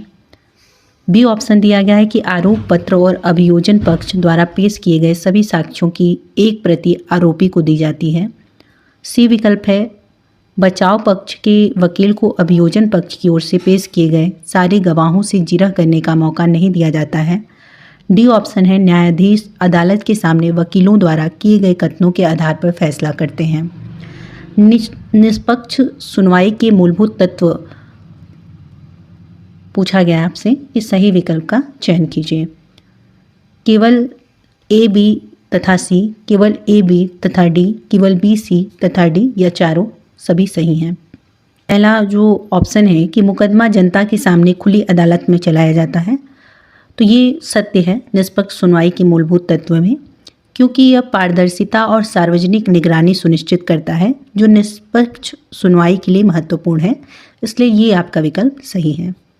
वहीं पर सेकंड विकल्प जो दिया गया है कि आरोप पत्र और अभियोजन पक्ष द्वारा पेश किए गए सभी साक्ष्यों की एक प्रति आरोपी को दी जाती है, ये भी बात आपका सत्य है। इससे आरोपी को अपना बचाव तैयार करने का उचित अवसर मिलता है, तो निष्पक्ष सुनवाई के मूलभूत तत्व में ये भी शामिल है। बचाव पक्ष के वकील को अभियोजन पक्ष की ओर से पेश किए गए सारे गवाहों से जिरह करने का मौका नहीं दिया जाता, ये आपका जो ऑप्शन है वो गलत है। निष्पक्ष सुनवाई में गवाहों से जिरह करने का मौका देना एक आवश्यक अधिकार है और इसमें दिया गया है कि जिरह करने का मौका नहीं दिया जाता, तो ये आपका गलत है ऑप्शन। न्यायाधीश अदालत के सामने वकीलों द्वारा किए गए कथनों के आधार पर फैसला करते हैं। यह सुनिश्चित करता है कि निर्णय कानूनी तर्कों और सबूतों पर आधारित हों, न कि बाहरी प्रभावों पर। ठीक है, इसलिए ये भी आपका सही है। तो आपका जो ऑप्शन है ए, बी तथा डी सही है, बाकी आपका सी ऑप्शन नहीं सही है, इसलिए विकल्प 3 आपका सही है। अगला प्रश्न आपका दिया गया है कि राष्ट्रीय चिकित्सा आयोग की चिकित्सा आचार संहिता में कहा गया है प्रत्येक चिकित्सक को जहाँ तक संभव हो उन दवाओं को निर्धारित करना चाहिए जो कहलाती है आनुवांशिक दवाइयाँ, वैश्विक ब्रांड, जेनरिक दवाइयाँ या प्राचीन उपचार। तो राष्ट्रीय चिकित्सा आयोग NMC, राष्ट्रीय चिकित्सा आयोग की चिकित्सा आचार संहिता के अनुसार प्रत्येक चिकित्सक को जहाँ तक संभव हो जेनरिक दवाइयाँ जो हैं लिखनी चाहिए ताकि स्वास्थ्य सेवा सस्ती और सुलभ हो सके, जो कि ब्रांडेड दवाओं के समान ही प्रभावी होती है। ठीक है, तो ये आपका सही विकल्प है। अगला प्रश्न है कि कथन ए और बी पर विचार कीजिए और सही विकल्प चुनिए। प्राकृतिक प्राकृतिक विज्ञान सामाजिक विज्ञान से श्रेष्ठ है और ये होनहार विद्यार्थियों का क्षेत्र है। सामाजिक विज्ञान सामाजिक, सांस्कृतिक और विश्लेषणीय कौशलों को प्रदान करने के लिए आवश्यक है, जो वर्तमानीय स्वतंत्र विश्व में समन्वय बैठाने के लिए आवश्यक है। कथन ए बी पर विचार करना है और सही विकल्प का चयन करना है। तो देखिए दिया गया है कथन ए कि प्राकृतिक विज्ञान सामाजिक विज्ञान से श्रेष्ठ है और यह होनहार विद्यार्थियों का क्षेत्र है। तो ये बिल्कुल गलत है। ठीक, ये कथन आपका गलत है क्योंकि यह प्राकृतिक और सामाजिक विज्ञान के बीच एक गलत पदानुक्रम स्थापित करता है। कह रहा है कि वो श्रेष्ठ है, तो ये गलत बात है। शिक्षा और दुनिया को समझने में दोनों विज्ञानों का अपना अपना महत्व और मूल्य है। कोई भी स्वाभाविक रूप से एक दूसरे से श्रेष्ठ नहीं है, इसलिए यह आपका कथन गलत है। वहीं अगर हम सेकंड कथन की बात करें, सामाजिक विज्ञान सामाजिक, सांस्कृतिक और विश्लेषणीय कौशलों को प्रदान करने के लिए आवश्यक, जो वर्तमानीय स्वतंत्र विश्व में समन्वय बैठाने के लिए आवश्यक है। तो ये कथन सत्य है। सामाजिक विज्ञान छात्रों को सामाजिक, सांस्कृतिक और विश्लेषणात्मक कौशल सिखाता है, जो उन्हें एक बदलती और स्वतंत्र दुनिया में सामंजस्य बिठाने और सूचित तर्कसंगत नागरिक बनने में मदद करता है। तो ए आपका असत्य है, बी सत्य है। तो ये आपका ऑप्शन सही होगा, चौथा ऑप्शन। आगे अगर हम बात करें अगले प्रश्न की, तो अगला प्रश्न आपका दिया गया है कि भेदभाव विषय पर विचार करने के लिए निम्नलिखित में से कौन सा संसाधन प्रासंगिक है? अशोक के अभिलेखों की लिपि, मानवाधिकार की वैश्विक घोषणा, बी.आर. अम्बेडकर के भारत लौटने के पश्चात रहने हेतु स्थान ढूंढने के अनुभवों का वृत्तांत, एक विज्ञापन में कपड़े धोते हुए महिला को दर्शाना। भेदभाव विषय पर चर्चा करने के लिए निम्न में से कौन सा संसाधन प्रासंगिक है? तो सबसे प्रासंगिक जो है बी.आर. अम्बेडकर के भारत लौटने के पश्चात रहने हेतु स्थान ढूंढने के अनुभवों का वृत्तांत। यह संसाधन जो है जातीय आधारित भेदभाव का एक सीधा और ऐतिहासिक उदाहरण प्रस्तुत करता है, जिससे छात्र सामाजिक असमानता और छुआछूत जैसी समस्याओं को गहराई से समझ सकते हैं। इसलिए विकल्प आपका 3 सही है। वहीं अगर हम अगले प्रश्न की बात करें, तो अगला प्रश्न दिया गया है कि नीचे दिए गए कॉलमों का मिलान करें तथा उपयुक्त विकल्प चुनें। कॉलम ए आपका दिया गया है और कॉलम बी आपका दिया गया है।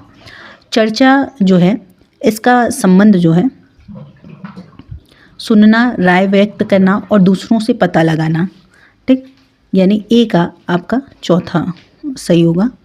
वहीं अवलोकन जो है रिपोर्टिंग, वर्णन, चित्र, पठन और आरेखन। ठीक, तीसरा आपका सही होगा। ठीक, नियामक सरोकार यानी कि भिन्न क्षमता के प्रति संवेदनशीलता, पर्यावरण के प्रति चिंता प्रदर्शित करने से यह संबंधित है। स्पष्टीकरण, तार्किक संबंध बनाना। तो यानी ए का आपका चर्चा बी तीसरा, सी का ऑप्शन पहला है और डी का यानी आपका पहला विकल्प सही है। आगे अगर हम बढ़ें तो अगला प्रश्न दिया गया है कि लता सुबह 5 बजे चाय बेचती है, उसके बाद वह बहुत दूर कुएं से पानी ढोकर लाती है। घर पहुंचने के बाद वह खाना बनाती है, कपड़े धोती है, घर की सफाई करती है, झाड़ू पोछा करती है। उसके पश्चात वह अपनी चाय की दुकान के लिए सामान खरीद कर लाती है। इन सब कार्यों को कहा जाता है। तो देखिए लता के कार्यों को क्या कहा जाता है? तो इन सारे कार्यों को दोहरा बोझ कहा जाता है, क्योंकि 5 बजे चाय बेचती है वो सुबह के, इसके बाद वह घर आती है और दूर कुएं से पानी ढोकर लाती है, घर का सारा काम करती है, घर की सफाई करती है, फिर चाय की दुकान के लिए सामान खरीद के लाती है। तो वो क्या है? दोहरा बोझ है। नेक्स्ट आपका प्रश्न है कि सामाजिक विज्ञान के मूल्यांकन रूपरेखा के निर्माण में शिक्षकों की भागीदारी महत्वपूर्ण मानी जाती है। समसामयिक घटनाओं और प्रचलित परिवर्तनों को समाकलित करने के लिए पाठ्यचर्या और मूल्यांकन को केवल विषय केंद्रित बनाने एवं पाठ्यचर्या के दायरे को सीमित करने के लिए केवल शिक्षकों को एक संसाधन के रूप में इस्तेमाल कर समय, श्रम और धन की बचत करने के लिए शिक्षक के अनुभवों के इस्तेमाल के द्वारा शिक्षकों के स्तर के अनुरूप आवश्यक परिवर्तन करने के लिए सही विकल्प का आपको चयन करना है। तो देखिए प्रश्न अगर आप एक बार पढ़ें तो इनसे जोड़ करके आप आंसर आराम से निकाल सकते हैं। सामाजिक विज्ञान के मूल्यांकन रूपरेखा के निर्माण में शिक्षकों की भागीदारी महत्वपूर्ण मानी जाती है। समसामयिक घटनाओं और प्रचलित परिवर्तनों को समाकलित करने के लिए ये बात सत्य है, क्योंकि शिक्षक कक्षा की वास्तविकताओं से परिचित होते हैं, इसलिए वह समसामयिक घटनाओं और समाज में हो रहे बदलावों को मूल्यांकन में बेहतर ढंग से जोड़ सकते हैं। इसलिए आपका विकल्प ए सही है। अब देखिए आपका डी विकल्प और सही है कि शिक्षक के अनुभवों के इस्तेमाल के द्वारा शिक्षकों के स्तर के अनुरूप आवश्यक परिवर्तन करने के लिए। ये सही है आपका, क्योंकि शिक्षकों की ज़मीनी अनुभव मूल्यांकन प्रक्रिया को छात्रों के स्तर के अनुरूप व्यवहारिक और प्रभावी बनाने में मदद करते हैं। इसलिए आपका ए और डी विकल्प सही है। बाकी के विकल्प आपके क्यों नहीं सही हैं? क्योंकि दिया गया है कि पाठ्यचर्या और मूल्यांकन को केवल विषय केंद्रित बनाने एवं पाठ्यचर्या के दायरे को सीमित करने के लिए। तो देखिए शिक्षा का उद्देश्य पाठ्यचर्या को सीमित करना या केवल विषय केंद्रित बनाना नहीं है, बल्कि उसे व्यापक और छात्र केंद्रित बनाना है। इसलिए आपका ऑप्शन बी गलत है। केवल शिक्षकों को एक संसाधन के रूप में इस्तेमाल कर समय, श्रम और धन की बचत करने के लिए। तो ये ऑप्शन भी आपका गलत है। ठीक, शिक्षकों की देखिए शिक्षा का उद्देश्य पाठ्यचर्या को सीमित करना या केवल विषय केंद्रित बनाना नहीं, बल्कि उसे व्यापक और छात्र केंद्रित बनाना है। और सी ऑप्शन आपका क्यों गलत है? केवल शिक्षकों को एक संसाधन के रूप में इस्तेमाल कर समय, श्रम और धन की बचत करने के लिए। तो देखिए शिक्षकों की भागीदारी का मुख्य उद्देश्य केवल समय और धन की बचत करना नहीं, बल्कि मूल्यांकन की गुणवत्ता में सुधार करना है। इसलिए आपका ये विकल्प भी गलत है। केवल आपका ए और डी विकल्प सही है। अगला प्रश्न आपका जो है वो है अभिकथन और तर्क से संबंधित। अभिकथन ए और तर्क आर को पढ़िए तथा सही विकल्प का चयन कीजिए। अभिकथन ए है कि विद्यार्थियों को कक्षा में प्रश्न पूछने हेतु प्रोत्साहित किया जाना चाहिए। तर्क दिया गया है कि यह अंतर्मुखी विद्यार्थियों को खुलने में सहायता करता है। तो देखिए दोनों ही कथन आपके सही हैं कि विद्यार्थियों को कक्षा में प्रश्न पूछने हेतु प्रोत्साहित किया जाना चाहिए। यह कथन बिल्कुल सही है। प्रश्न पूछना सीखने की प्रक्रिया का एक मौलिक हिस्सा है, जो छात्रों को सक्रिय रूप से सोचने, संदेह दूर करने और अवधारणाओं को गहराई से समझने में मदद करता है। इसलिए आपका अभिकथन बिल्कुल सही है। यह अंतर्मुखी विद्यार्थियों को खुलने में सहायता करेगा। यह तर्क भी सही है। जब एक सहायक वातावरण बनाया जाता है जहां प्रश्न पूछना प्रोत्साहित किया जाता है, तो अंतर्मुखी छात्र भी अधिक सहज और आत्मविश्वासी महसूस करते हैं और कक्षा में भाग लेने लगते हैं। तो दोनों ही आपका कथन सही है। देखिए आपका होगा, और आर जो है ए की सही व्याख्या भी करता है, तो आपका विकल्प एक सही होगा कि ए आर दोनों सही हैं। ए की आर सही व्याख्या करता है। अगला प्रश्न जो आपका दिया गया है कि अभिकथन और कारण आर को सावधानी पूर्वक पढ़िए और निम्नलिखित में से सही विकल्प चुनिए। अभिकथन नैतिक मूल्य पढ़ाए भी जा सकते हैं। कारण सामाजिक विज्ञान वह विषय है जिसमें सभी आधारभूत मूल्य पढ़ाए जा सकते हैं। तो देखिए अभिकथन दिया गया है कि नैतिक मूल्य पढ़ाए भी जा सकते हैं। यह कथन सत्य है। नैतिक मूल्यों को विभिन्न माध्यमों जैसे कि परिवार, शिक्षण संस्थानों, समुदाय और मीडिया के माध्यम से सिखाया और आत्मसात किया जा सकता है। इन्हें अक्सर पाठ्यक्रम, नैतिक शिक्षा कार्यक्रमों और चर्चाओं में एकीकृत किया जाता है। तो इसलिए आपका सही विकल्प है अभिकथन। वहीं दिया गया है कि सामाजिक विज्ञान वह विषय है जिसमें सभी आधारभूत मूल्य पढ़ाए जा सकते हैं। यह कथन असत्य है। यद्यपि सामाजिक विज्ञान कई महत्वपूर्ण मूल्य जैसे नागरिक जिम्मेदारी, सामाजिक न्याय सिखा सकता है, लेकिन यह कहना गलत है कि यह सभी आधारभूत मूल्य सिखा सकता है। व्यक्तिगत ईमानदारी, लचीलापन और आत्म अनुशासन जैसे मूल्य साहित्य, शारीरिक शिक्षा या जीवन कौशल पाठ्यक्रमों के साथ साथ वास्तविक जीवन के अनुभवों और सामाजिक मेलजोल के माध्यम से बेहतर सिखाए जा सकते हैं। इसलिए आपका ये कथन गलत है, क्योंकि अगर सामान्य रूप से बात करें तो सामाजिक विज्ञान जो है वो नागरिक जिम्मेदारी, सामाजिक न्याय के बारे में सिखा सकता है, बाकी और सभी मूल्यों को नहीं सिखा सकता है। ठीक है, जैसे शारीरिक शिक्षा के बारे में, ईमानदारी के बारे में, मूल साहित्य के बारे में, ये सब वास्तविक जीवन के अनुभव और सामाजिक मेल जोल के माध्यम से बेहतर सीखा जा सकता है। इसलिए आपका ये कथन गलत है। ए सत्य है किंतु आर असत्य है। आगे अगर हम बढ़ें तो अगला प्रश्न दिया गया है कि कक्षा कक्ष की दीवारों पर भारतीय संविधान में उद्धृत मौलिक अधिकारों और कर्तव्यों को लिखा गया है।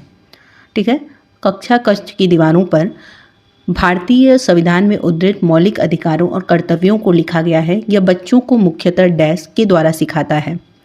अवलोकन के द्वारा सही आपका उत्तर होगा। और अवलोकन मतलब क्या? जब मौलिक अधिकार और कर्तव्य दीवारों पर लिखे होते हैं तो छात्र दिन भर उन्हें देखते रहते हैं। यह दृश्य संपर्क जानकारी को सुदृढ़ करता है और उन्हें याद रखने में मदद करता है, जो सीखने का एक प्रभावी तरीका है। तो इसलिए सही विकल्प आपका अवलोकन होगा। अगला प्रश्न आपका दिया गया है कि निम्न में से क्या एक परियोजना कार्य जिससे छात्रों को प्रामाणिक वास्तविक दुनिया की समस्या समाधान के द्वारा अर्जित किया जा सकता है? समालोचनात्मक सोच कौशल का विकास, विषयी ज्ञान और कौशल में सुधार, रचनात्मकता और नवीनता में वृद्धि, सहयोग और टीम वर्क को बढ़ावा देना। आपसे पूछा गया है कि निम्न में से क्या एक परियोजना कार्य जिससे छात्रों को प्रामाणिक वास्तविक दुनिया की समस्या समाधान के द्वारा अर्जित किया जा सकता है? तो समस्या समाधान की बात की जा रही है, इसलिए आपका सही विकल्प होगा समालोचनात्मक सोच कौशल का विकास। अगला प्रश्न है कि सामाजिक विज्ञान में एक अच्छी तरह से तैयार किया हुआ पोर्टफोलियो को उद्देश्यपूर्ण व व्यवस्थित होना चाहिए, विद्यार्थियों के नियमित कार्यों व गतिविधियों को दर्शाना चाहिए, मुख्यतः रिपोर्ट कार्ड बनाने पर केंद्रित होना चाहिए, विद्यार्थी के कार्यों का लंबे समय का संग्रह होना चाहिए। तो देखिए आपका सिर्फ सी विकल्प गलत है, बाकी सभी सही हैं। सामाजिक विज्ञान में एक अच्छी तरह से तैयार किया हुआ पोर्टफोलियो उद्देश्यपूर्ण व व्यवस्थित होना चाहिए, विद्यार्थी के नियमित कार्यों व गतिविधियों को दर्शाना चाहिए, विद्यार्थी के कार्यों का लंबे समय का संग्रह होना चाहिए। तो आपका ए, बी और डी विकल्प जो है वो सही है, यानी चौथा विकल्प आपका सही है। आगे हम बढ़ें तो दिया गया है आप अपने क्षेत्र के भूकंप पीड़ित व्यक्तियों की वास्तविक व सही स्थिति के बारे में जानकारी एकत्रित करने के लिए किस विधि का प्रयोग करेंगे? आपके क्षेत्र में अगर भूकंप पीड़ित व्यक्तियों की वास्तविक व सही स्थिति के बारे में जानकारी आपको प्राप्त करनी है तो आप किस विधि का प्रयोग करेंगे? तो सही आपका ऑप्शन होगा सर्वेक्षण विधि।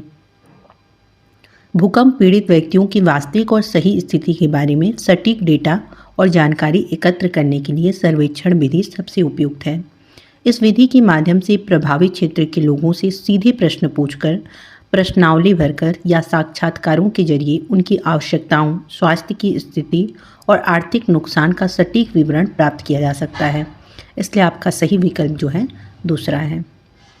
आगे अगर हम बढ़ें तो नेक्स्ट प्रश्न दिया गया है कि निम्नलिखित में से कौन सी मूल्यांकन विधि सबसे ज़्यादा उपयुक्त होगी जबकि छात्र छोटे छोटे समूहों में काम कर रहे हों और छात्रों का अलग अलग मूल्यांकन करना हो? आपसे पूछा गया कौन सी मूल्यांकन विधि सबसे ज़्यादा उपयुक्त होगी जब छात्र छोटे छोटे समूहों में काम कर रहे हों और छात्रों का अलग अलग मूल्यांकन करना हो? तो आपका सही उत्तर जो है वो होगा रूब्रिक्स और पोर्टफोलियो, यानी ए और डी आपका ऑप्शन, यानी कि चौथा ऑप्शन सही होगा। अब हम इन दोनों के बारे में थोड़ा सा जानकारी ले लें कि रूब्रिक्स जो है यह समूह कार्य के दौरान प्रत्येक छात्र के विशिष्ट योगदान, कौशल और व्यवहार को सटीक मानदंडों के आधार पर मापने में मदद करता है। वहीं पोर्टफोलियो जो है यह समय के साथ छात्र के व्यक्तिगत कार्यों और प्रगति का संग्रह होता है, जिससे समूह में रहते हुए भी उसकी व्यक्तिगत क्षमताओं का आकलन किया जा सकता है। इसलिए ये आपके दो विकल्प सही हैं। अगला प्रश्न है कि भारतीय संविधान के अनुसार इस प्रकार का आरक्षण समानता के अधिकार का उल्लंघन नहीं है। समान अवसर सुनिश्चित करने के लिए किसी के साथ विशेष व्यवहार अपनाना, जिन राज्यों से प्रतिनिधि या मंत्री चुनकर आते हैं उन राज्यों के लोगों को नौकरियां देना, भाई भतीजावाद के आधार पर रोजगार सुनिश्चित करना, राजनेताओं के सगे संबंधियों को नौकरियां देना। आपसे कहा गया है कि भारतीय संविधान के अनुसार इस प्रकार का आरक्षण समानता के अधिकार का उल्लंघन नहीं है। समानता के अधिकार का उल्लंघन नहीं है वाला आपको पूछना है, तो समान अवसर सुनिश्चित करने के लिए किसी के साथ विशेष व्यवहार अपनाना।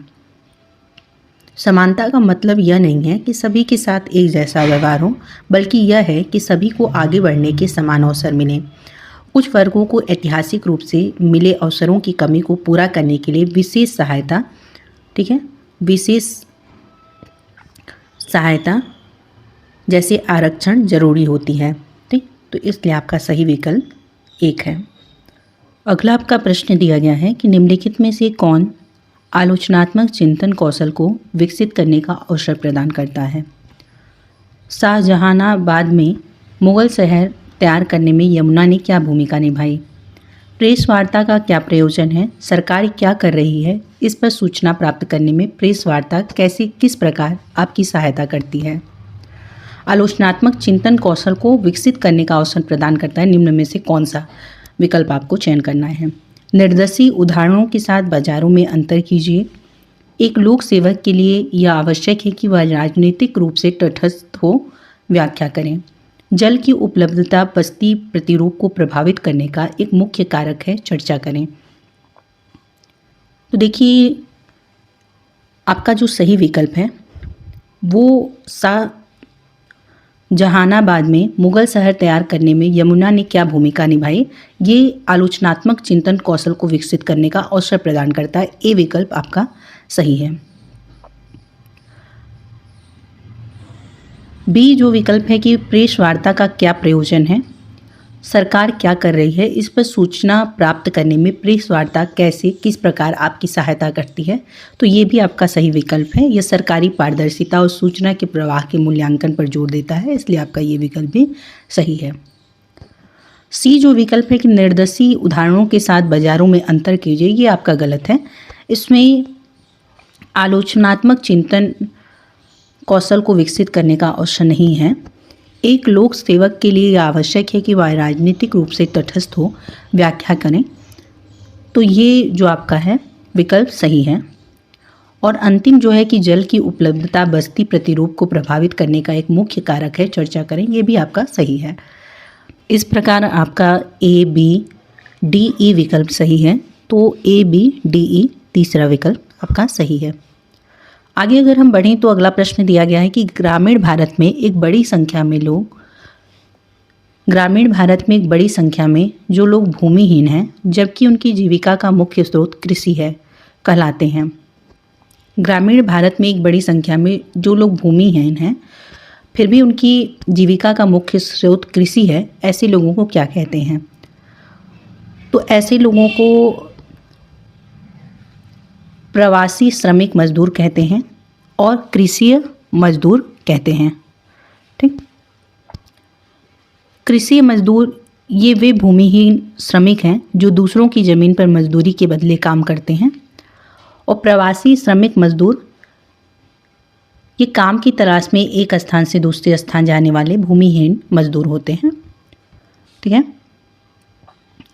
तो ये आपका दो विकल्प सही है। बी और सी, केवल दो आपका विकल्प सही है, बी और सी। आगे अगर हम बढ़ें तो अगला प्रश्न है कि भारतीय संविधान में स्वतंत्रता, समानता तथा बंधुत्व के विचार लिए गए थे। किससे लिए गए थे? भारतीय संविधान में स्वतंत्रता, समानता तथा बंधुत्व के विचार फ्रांसीसी क्रांति से लिए गए थे। भारतीय संविधान की प्रस्तावना में निहित ये विचार फ्रांस की क्रांति के मूल नारे थे। भारत ने अपने संविधान में गणतंत्रात्मक व्यवस्था की अवधारणा भी फ्रांस के संविधान से ही ग्रहण की है। अगला जो आपका प्रश्न है कि निम्नलिखित में से कौन सी स्थिति किसी विद्यालय में लिंग तटस्थ वातावरण का उदाहरण है। लड़कियों के एक समूह द्वारा रंगोली बनाना, लड़कों के एक समूह द्वारा वार्षिकोत्सव में मदद करना, लड़कियों के समूह द्वारा नृत्य प्रतियोगिता की तैयारी करना, लड़कों के समूह द्वारा अतिथियों के लिए जलपान की व्यवस्था करना। लिंग तटस्थ वातावरण वह होता है जहां कार्यों को पारंपरिक लैंगिक रूढ़ियों के आधार पर नहीं बांटा जाता है। ठीक है, तो इसलिए आपका जो सही विकल्प है बी और डी चौथा विकल्प। लड़कों के समूह द्वारा वार्षिकोत्सव में मदद करना, लड़कों के समूह द्वारा अतिथियों के लिए जलपान की व्यवस्था करना। देखिए, लड़कियों को रंगोली बनाने या नृत्य करने के लिए कहना ये पारंपरिक रूढ़िवादिता को दर्शाता है। ठीक है, परंतु जो बी और डी विकल्प आया है आपका कि लड़कों द्वारा वार्षिकोत्सव में मदद करना और अतिथियों के लिए जलपान की व्यवस्था करना लिंग तटस्थता का उदाहरण है, क्योंकि सामान्यतः जलपान और सेवा जैसे कार्यों को महिलाओं या लड़कियों से जोड़कर देखा जाता है। जब लड़के ये कार्य करते हैं तो यह लैंगिक रूढ़ियों को तोड़ता है। तो इसलिए आपका बी और डी विकल्प सही है। आगे अगर हम बढ़ें तो अगला प्रश्न दिया गया है कि भारत के किस क्षेत्र में आदिवासी समुदायों की सघनता सबसे अधिक है। भारत के किस क्षेत्र में? तो पूर्वी भारत में आदिवासी समुदायों की सघनता सबसे अधिक है।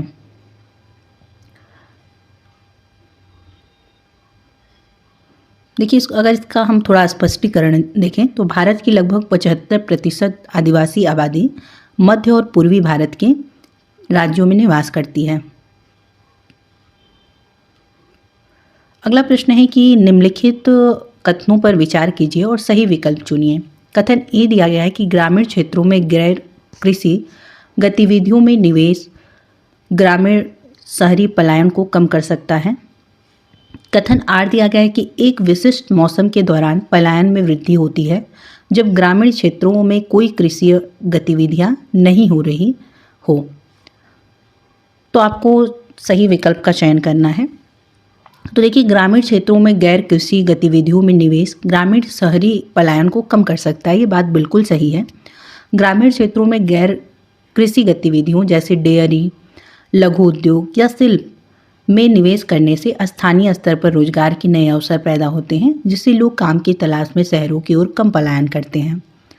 और कथन आर दिया गया है कि एक विशिष्ट मौसम के दौरान, तो ये भी बात सही है। ग्रामीण भारत में मौसमी बेरोजगार